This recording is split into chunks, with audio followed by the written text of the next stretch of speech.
ഞാൻ അമ്മയുടെ spoke person അല്ല.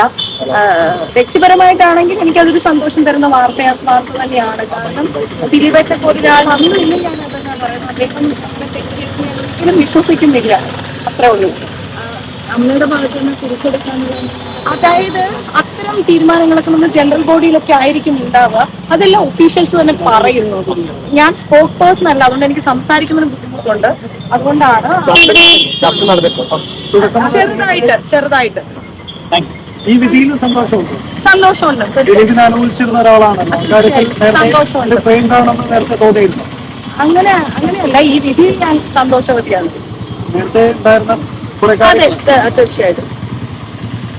നടിപ്പല്ല അങ്ങനെ പറയുന്നില്ല. അതായത് രണ്ടുപേരും നമ്മുടെ കൊളീഗ്സ് ആണ്, നമ്മുടെ ഫ്രണ്ട്സ് ആണ്. പക്ഷെ ഇദ്ദേഹം അത് ചെയ്യില്ല എന്നൊരു വിശ്വാസമാണ് എനിക്ക് അന്നും ഇന്നും. അത് ഞാൻ എവിടെ ഓപ്പൺ ആയിട്ട് പറഞ്ഞിട്ടുള്ള ഒരു വ്യക്തിയാണ്.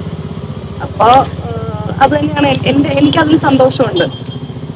എന്ന് വെച്ചിട്ട് ഞാൻ നടിക്കൊപ്പം അല്ല എന്നല്ല അതിന്റെ അർത്ഥം. മനസ്സിലായില്ലേ?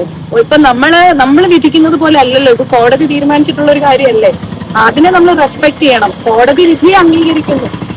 നമ്മളെന്തായിരുന്നു വിചാരിച്ചത് അത് തന്നെ വന്നതിൽ നമുക്ക് സന്തോഷമുണ്ട്. ഇനി മറിച്ചായിരുന്നെങ്കിൽ തീർച്ചയായിട്ടും ആ കോടതി വിധിക്കൊപ്പം തന്നെ നമ്മൾ നിന്നേനെ. അത്രേ ഉള്ളൂ.